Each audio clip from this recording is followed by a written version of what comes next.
पहिल्यांदा मी ही पांढरी जांभळ खाल्ली होती. जांभळीच्या बागेत तर आम्ही गेलो होतो, पण ओंकार आणि अभि आज सुट्टीला चाललेत ओंकारच्या घरी. आता इकडे डाळ नीट करत बसल्यात. ही हरभऱ्याची डाळ ना आमच्या घरची डाळ आहे आणि इकडे आहेत आमचे मन्या आणि बेला. लांबूनच फक्त ते मला बघत असतात. आज आम्हाला पुण्याला जायचंय, त्यासाठी आवरून बसले होते. तोपर्यंत लक्ष गेलं या क्यूट फुलांकडे.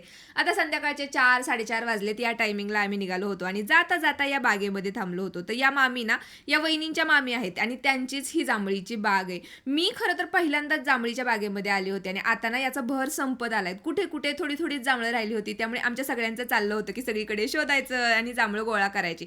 भरपूर जांभळं तर काढली, त्याचसोबत ना इकडे ओल्या शेंगा पण होत्या, त्या सुद्धा आम्ही काढून घेतल्या. नंतर मी हे पांढऱ्या जांभळीचं रोप बघितलं.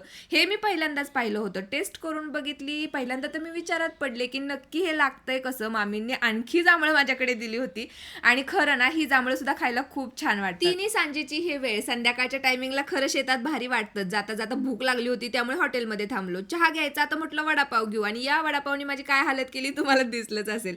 आता वडापाव तर झाला, पण त्याचसोबत ना आज गरमागरम चहा सुद्धा घेतला होता, कारण मला खूप जास्त भूक लागलेली आणि आमचे हे नेहमी ना कुंदा चहा घेतात. हसत खेळत भांडणं पण करत घरी पोहोचलो. घरी आल्यानंतर खूप कंटाळा आला होता, त्यामुळे वहिनींनी मस्त पिझ्झा ऑर्डर केला होता. चला भेटू नेक्स्ट व्लॉग मध्ये. तोपर्यंत बाय.